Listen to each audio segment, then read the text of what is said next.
ho ho! And Feliz Navidad, motherfuckers! I put myself through all 3 hours of Raw just for you, so I hope you appreciate it. Was it as bad as Vinnie Mac usually makes his holiday-themed shows? Let's go through it and find out.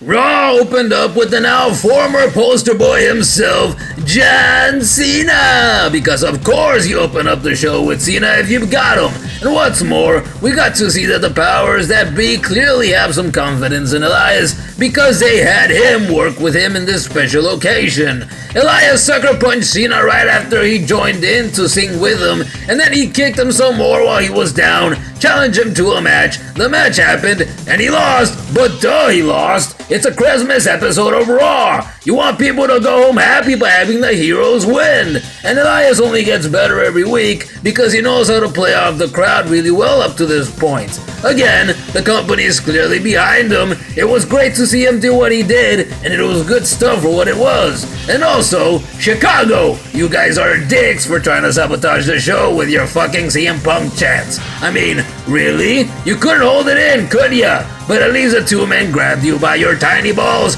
and carried on like the pros that they are. So suck it! Who wants to walk with Elias? I do, motherfucker!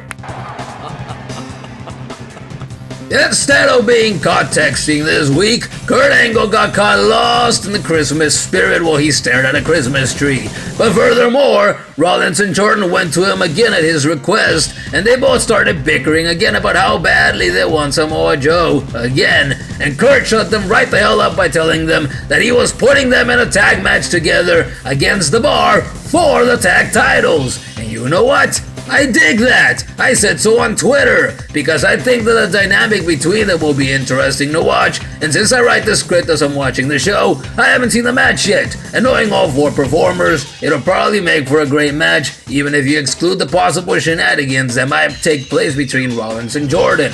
Oh, and after Jordan and Rollins left, Reigns showed up and Kurt told him that Joe was all his tonight, but he was gonna have to put his title on the line against him. So all four men can be at least somewhat pleased because everyone got a slice of the pie that they wanted. I think maybe a small bit of the show got cut off from me or something, because one moment the bell rang to start the match, and the next, Hideo Itami had beaten Kendrick with the GTS, and Graves made sure to mention that it was Itami who originally used the move before Punk made it popular, so suck it some more, Chicago! Ah! But yeah, I guess they do want Itami to come across as a big deal, because now they're having a Cruiserweight lose in what was essentially a squash match. It was interesting to see, I suppose, and I hope Itami can gain some momentum in the weeks to come. The Mr. Raj sang a Merry Christmas tune to Sasha, Bailey, and Mickey backstage to spread the holiday cheer. Ah! It tickled me. Those guys are hilarious. Sasha, Bailey, and Mickey took on Absolution this week in yet another 6-women tag match, and Paige's side ended up winning it.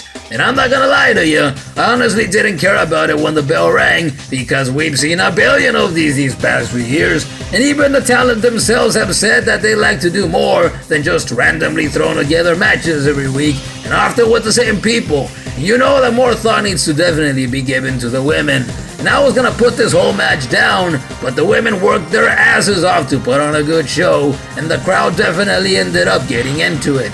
So props to the women for working with what they've been given, and here's to hoping that 2018 is a better year for them all. Joe had a short but badass promo backstage about how hard he's gonna kick Roman's ass later on in their championship match. It was the tits, and it's got me hoping that he's won the title by the end of the night, but that's probably not the reality of things, is it? Kurt Harkins got a bit of promo time this week, and he hosted an open challenge that was answered by, and take a wild guess here, I'll give you a sec. Did you think it was Finn Balor? Because it was Finn Balor. Because his gimmick for months has been to randomly participate in matches that do nothing for him or his opponent. So it was just another throwaway match that only made me think of how much better he could be doing right now and how awesome it'd be to see Harkins and Ryder team up again and become serious contenders for one of the tag titles on either brand. But that's just wishful thinking and not even a fucking Christmas miracle to make something like that happen. There was finally a physical altercation between the Woken One and Bray Wyatt, in which Matt snuck up on him and got him for a bit before Bray ran off, and then Matt cackled and giggled non-stop for like 30 seconds. I mean, it's progress at least, and I was grinning like an idiot, but it also went on a little too long, but it was what it was. Sheamus and Cesaro gifting each other WWE action figures of Rollins, Ambrose, and Jordan, and Ambrose's figure was missing an arm.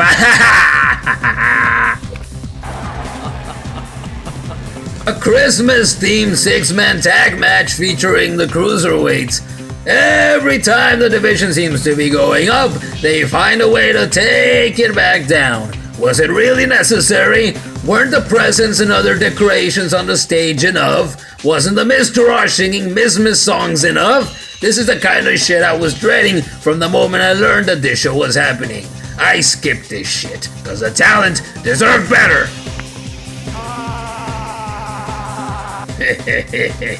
The champ, Alexa Bliss, got between Enzo and Nia when they were under a mistletoe and about to lock it in. The monkey and the gorilla, and the crowd evidently wants to see it happen because they booed when Nia walked away and off screen. What a shame. Oh boy, it breaks my heart. Reigns and Joe had a pretty solid showing tonight, of course, and the big dog was spewing venom, like Cole said, and he was growling, grrr, and he got himself disqualified by beating the crap out of Joe in a corner of the ring, and so you can bet that Joe's gonna mention that little fact next week, and we're undoubtedly getting a rematch, presumably at the Rumble, or hell, maybe even sooner than that, who knows, but it was good stuff. And Corey, no, as excited as I was at the thought of Joe winning his first main roster gold, I knew it wasn't happening, and that clutch was not tightly set in, as you can clearly see in this shot that I provided for you. So don't go telling lies to my eyes. Oh, the tension in the air, the possible chaos. Rollins was telling Jordan that he was ready to put the past in the past, let bygones be bygones, and that all he cared about was getting him some of the bar for Ambrose and winning some gold. And then Jordan, being the dick that he is, as you can clearly see in his smug little face in this shot, told him, hey, I don't wish injury on anybody, but you've got to admit that I'm a very good replacement for Dean.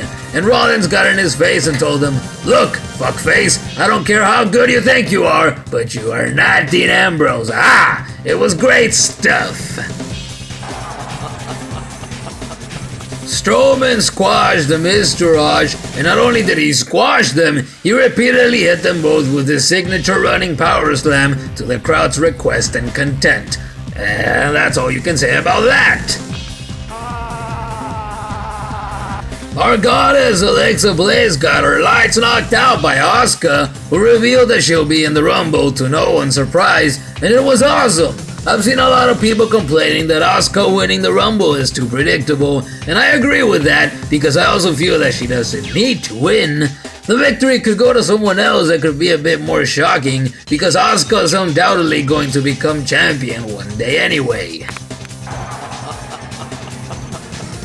Ho ho holy shit! Fuck me sideways and call me daddy. Rollins and Jordan are the new tag champs. Just like the origin of the bar, an unlikely duo who don't fully get along come together one night and win tag team gold. And the match was awesome. What more can you ask from your wrestling? Other than retiring Booker T from commentary because he was fully against Jordan again tonight, and he belittled the titles yet again by saying that Sheamus and Cesaro are only tag champs to stay relevant because they haven't gotten a shot to win the Universal title, which, according to him, is what they both really want. That's exactly why they became a tag team, to win a singles title, Booker. Of course, undoubtedly. But anyway, we all know how god-awful Booker is by now, the silly wanker. Let's not let that damper the fact that the end of Raw was pretty awesome. I can't wait to see what happens with Rollins and Jordan in the weeks to come. This was by far my favorite part of the entire show. And that was the Christmas edition of Raw. I forgot to write in the part about Kane squashing Heath Slater and Rhino, because I enjoyed that bit as well, and I hope we continue to see them both on TV in the weeks to come. And I've gotta say, I felt like I've been sitting at this desk all goddamn day to watch this damn show, but thankfully, the show wasn't anywhere near as bad as Vince's holiday shows usually tend to be. What do you think of this Christmas edition of the show? Leave a comment, and if you enjoy 20 by 20, consider supporting the channel on Patreon, because Daddy needs new shoes. But until then, this was 20 by 20, and I hope to catch your ass here for this week's SmackDown episode as well.